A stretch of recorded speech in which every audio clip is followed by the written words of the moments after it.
Greetings. Dumelang sanbonani.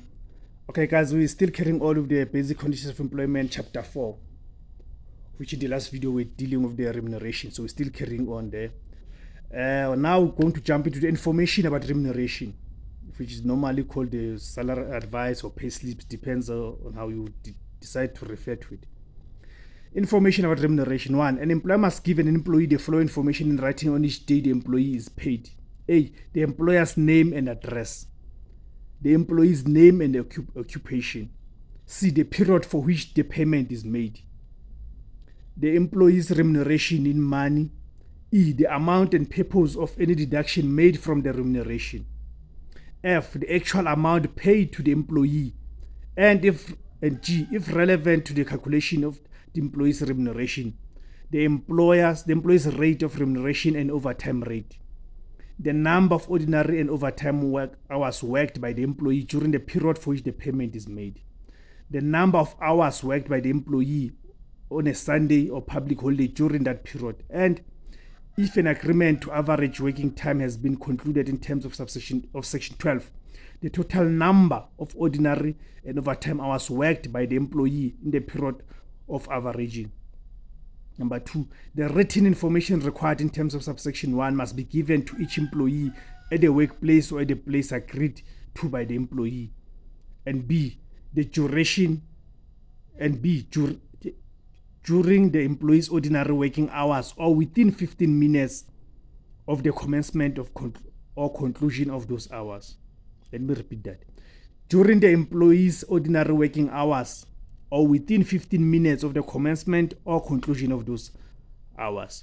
Deductions and other acts concerning remunerations. An employer may not make any deduction from an employee's remuneration unless A. Subject to subsection 2, the employee in writing agrees to the deduction in respect to a debt specified in the agreement, or B. The deduction is required or permitted in terms of a law, collective agreement, court order, or arbitration award. 2. A deduction in terms of subsection 1A may be made to reimburse an employer for loss or damage only if A.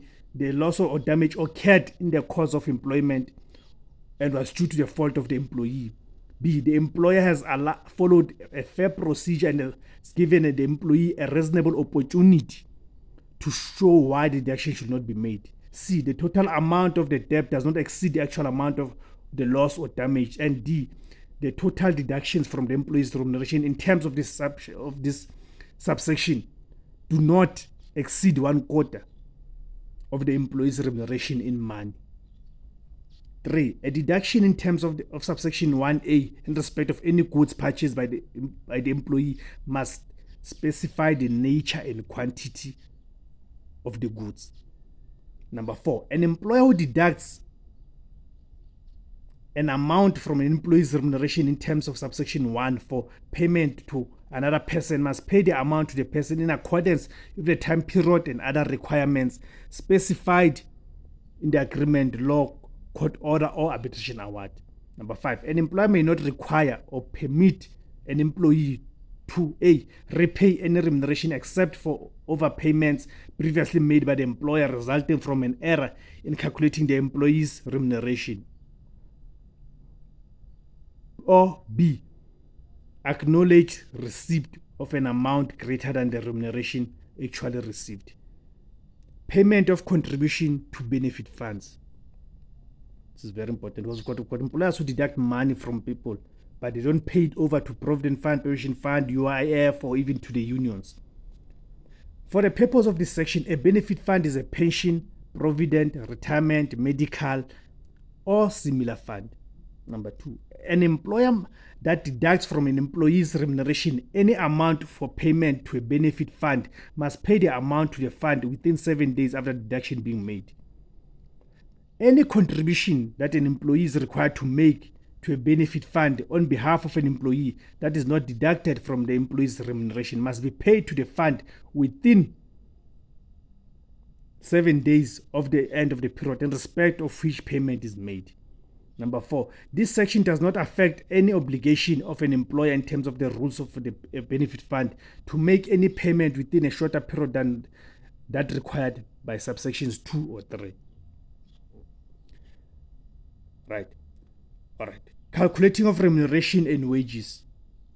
Number one, an employee's wage is calculated by reference to the number of hours the employee ordinarily works. Number two, the purpose of calculating the wage of an employee by the time an employee is deemed ordinary to work. Now, A, 45 hours in a week unless the employee ordinarily works a lesser number of hours in a week.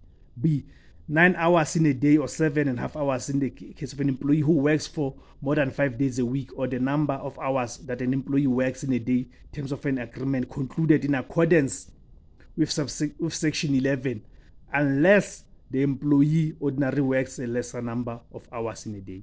Number three, an employee's monthly remuneration or wage is 4 1/3 times the employee's weekly remuneration or wage, respectively. Number four, an employee's remuneration or wage is calculated either wholly or in part on a basis other than time, or if an employee's remuneration or wage fluctuates significantly from period to period. Any payment to that employee in terms of this act must be calculated by reference to the employee's remuneration or wage during A, the preceding 13 weeks, or B, if the employee has been in employment for shorter period, that period. Number five, the minister may by notice in the Gazette, after consulting with the Commission and NETLEC, determine whether a particular category of payment, whether in money or in kind, forms part of an employee's remuneration for the purpose of any calculation made in terms of this act. B, without limiting the minister's powers in terms of paragraph A, the minister may 1. Determine the value of a formula for determining the value of any payment that forms part of remuneration. 2. Place a maximum or minimum value on any payment that forms part of remuneration. And 3. For the purposes of any calculation, differentiate between different categories of payment and different sectors.